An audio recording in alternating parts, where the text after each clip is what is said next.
अस्सलामुअलैकुम नाज़रीन, आप देख रहे हैं पीसी वर्ल्ड न्यूज़। मैं हूं रिदा संधू। फैसलाबाद चेयरमैन मरकज़ी उलमा काउंसिल पाकिस्तान साहबजादा जाहिद महमूद कासमी की मजलिस शोरा इजलास के बाद प्रेस कॉन्फ्रेंस। गुलाम दस्तगीर की तफसीलात के मुताबिक पाकिस्तान खुलूस नीयत से अफगान अमन अमल को आगे बढ़ा रहा है। साहबजादा जाहिद महमूद कासमी अफगानिस्तान में क़याम अमन पाकिस्तान के उलमा की ख्वाहिश है। अफगान अमन अमल में पाकिस्तान का किरदार काबिले तारीफ है।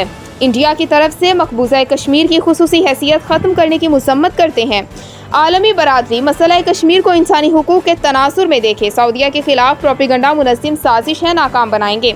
नूर मुकद्दम कत्ल केस इंसदाद दहशतगर्दी अदालत में चलाया जाए। मेरा जिस्म मेरी मर्जी के नारे का इंजाम भयानक है। साहबजादा जाहिद महमूद कासमी उलमा मुहर्रमुल हराम में मजहबी हम आहंगी को फ़रोग़ दें। अगस्त में इस्तेहकाम पाकिस्तान अवामी राब्ता मुहिम शुरू करेंगे। साहबजादा जाहिद महमूद कासमी।